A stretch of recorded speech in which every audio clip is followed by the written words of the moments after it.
Disclaimer for the video. पहले जहां हुस्न की तारीफ चांद गुलाब के फूल झरने नीले बादलों से होते हुए कोयल सी तेरी बोली नैन तेरे कजरारे मोरनी सी चाल या रेशमी बाल जैसे इतने सारे पैमाने को लेकर की जाती थी, वहां अजुल सॉन्ग में सिर्फ शराब की बोतलों को नींव या फाउंडेशन की तरह यूज करके शराब की डिफरेंट डिफरेंट वैरायटी को पैमाना बनाकर हुस्न तारीफ काबिले तारीफ तो है। अज़ुल सॉन्ग के लिरिसिस्ट को 100 तोपों की सलामी। 2015-16 में Guru Randhawa means music hit machine. गुरु के हर गाने मिलियंस एवं बिलियंस में जाते थे। फिर कोविड के टाइम से उनके गाने डाउन जाने लगे। न्यूज ये आई कि टी सीरीज को अब गुरु की चमक अच्छी नहीं लग रही। साथ ही गुरु के गाने में नोरा को फीचर करना भी सक्सेस का एक टुकड़ा माना जाता था। यानी Guru plus T Series plus Nora Fatehi is equal to गाना हिट है बॉस। बट टी सीरीज से इशू के बाद गुरु का करियर डाउन जाने लगा था। पर आज के यूट्यूब एरा में अगर किसी के पास टैलेंट है तो वो किसी बड़े बैनर का मोहताज नहीं हो सकता। गुरु ने फिर से कमबैक किया, वो भी एक नए पैटर्न के साथ, यानी बिना T series and Nora Fatehi के। और गुरु के बैक टू बैक 3 गाने कतल सिरा और अजुल बिगेस्ट हिट के साथ काफी चर्चा में हो गई। चाहे वो फैंस के हिसाब से हो, गर्ल मॉडल के अकॉर्डिंग हो या लिरिक्स बेस्ड बवाल ही क्यों न हो। सिरा गाने को लेकर पंजाब कोर्ट ने गुरु को समन किया था, क्योंकि सिरा गाने के लिरिक्स में एक जगह ये लिरिक्स है कि हम जट के पुत्र हैं और जन्म के समय ही हमें पहला खाना अफीम दिया जाता है। जिसने कंप्लेन किया है उनका कहना है कि लिरिक्स डेरोगेटरी एंड ऑफेंसिव है, जो ड्रग कल्चर को प्रमोट करता है, साथ ही साथ सिख ट्रेडिशन का भी अपमान कर रहा है और इसीलिए नारकोटिक्स डिपार्टमेंट के तहत गुरु पर एफआईआर की गई है। रिप्लाई में गुरु की टीम ने कहा कि वो इस लिरिक्स को हर जगह रिप्लेस कर देंगे एक्सेप्ट यूट्यूब, क्योंकि यूट्यूब में या तो इरेज हो सकता है या साइलेंट हो सकता है। ऐसे में गाने का पूरा फॉर्म ही फीका हो जाएगा और डिलीट करने से काफी लॉस हो जाएगा।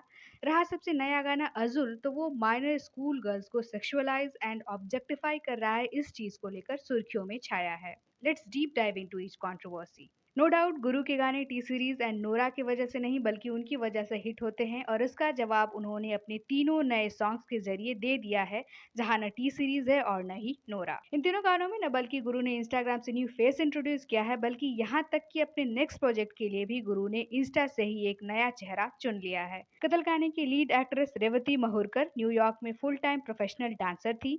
वो हर हफ्ते एक रील डालती थी, जहां एक रील पर गुरु ने लाइक किया और डीएम किया कि वो रेवती को अपने गाने कतल में फीचर करना चाहते हैं। फिर क्या था, रेवती ने कतल गाने को जस्टिफाई किया और अब तो ऐसा लगता है कि ये गाना उन्हीं के लिए बना ही था। कतल गाने के प्रमोशन में हुक स्टेप कल्चर को फॉलो करते हुए लोग हुक स्टेप पर रील्स बनाकर डालने लगे, और ऐसे ही कतल का एक हुक स्टेप गुरु को पसंद आया और स्टेप को कर रही थी सनाया मकानी, जिसे कोरियोग्राफ किया था उनके ही कोरियोग्राफर यस कदम ने। गुरु ने सनाया के रील पर कमेंट किया हाउ विथ फायर इमोजी। कत्ल के बाद गुरु का अगला गाना आता है सिरा, जिसमें वही लड़की फीचर हुई है सनाया मकानी, जिसके रील पर गुरु ने कमेंट किया था। फिर क्या था, अगला सॉन्ग अजुल में भी हम इंस्टाग्राम की अंशिका पांडे को फीचर देख ही रहे हैं। अंकिता ने भी कतल सॉन्ग के हुक स्टेप डाले थे और सेम प्रोसेस फॉलो करते हुए गुरु ने कमेंट किया would love to feature you in my next video. अब लोग ये कह रहे हैं कि गुरु इंस्टाग्राम से रैंडम फेस पिक करके उन्हें फेमस कर दे रहे हैं, क्योंकि गाना हिट न्यू फेस हिट। अब इस प्रोसेस के भी कई बेनिफिट्स हैं, जैसे न्यू मॉडल को नोरा जितना पे नहीं करना होगा, गाने का प्रमोशन हो जाएगा, नए फेस को फेम का टैग मिल जाएगा, और गुरु का देखकर बाकी बड़े प्रोफेशनल भी इस न्यू फेस पिक करने वाले ट्रेंड को फॉलो कर सकते हैं। बात करें सिरा एंड कतल सॉन्ग की कंट्रोवर्सी की, तो सिरा सॉन्ग में जो अफीम वर्ड यूज किया है गुरु ने, वो कोई बहुत बड़ी बात नहीं है।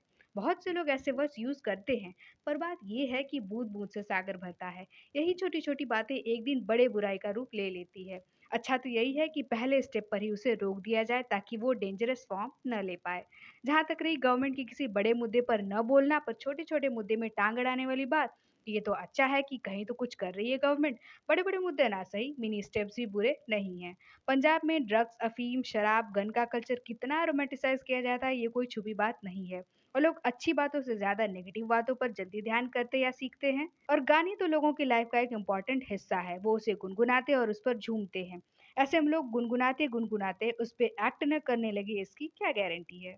कल को कुछ बुरा होता है तो ब्लेम गाने और गवर्नमेंट पे आता तो है, तो आज ही क्यों न उसे करेक्ट कर लिया जाए। हमें भक्त होना है, अंधभक्त नहीं। गवर्नमेंट कुछ काम अच्छे करती है तो उसे प्रमोट करना चाहिए, न कि क्रिटिसाइज करके डीमोटिवेट। अब इस केस का फायदा ये होगा कि आगे के गाने में ऐसे वर्ड्स यूज करने से लिरिसिस्ट कतराएंगे और सूटेबल वर्ड ही यूज करेंगे। ऐसा ही बवाल गुरु के नए गाने अज़ुल पर भी हो रहा है और होना भी चाहिए। फैंस के पॉइंट ऑफ व्यू से परे होकर किसी क्रिटिक या जिस सिंगर को आप पसंद नहीं करते, उसके गाने के हिसाब से सोचिए कि क्या अज़ुल सॉन्ग की थीम अप्रोप्रिएट है? चलिए छोड़िए, आप अपने हिसाब से ही सोचिए कि स्कूल में पूरे क्लास की फोटोग्राफी होनी है, सभी क्लासमेट्स टाइम पर पहुंच गए पर आप थोड़ी लेट हो गई हैं।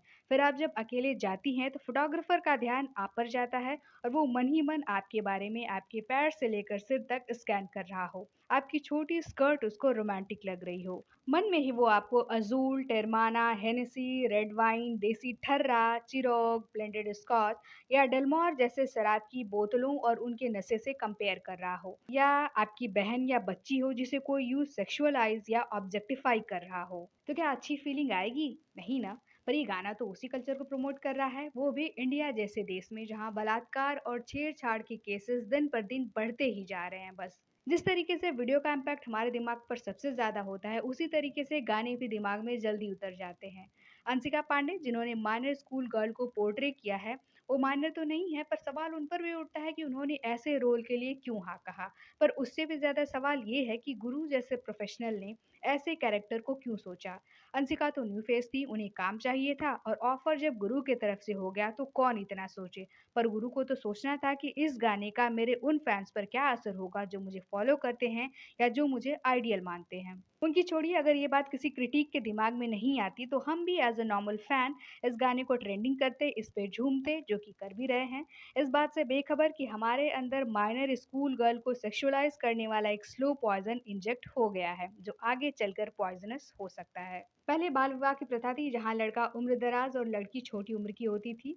हमारे फ्रीडम फाइटर्स ने उस प्रथा को क्रिटिसाइज किया, उसके अगेंस्ट में लड़े, तब जाकर बाल विवाह जैसे बैड ट्रेडिशन से हम बाहर आए।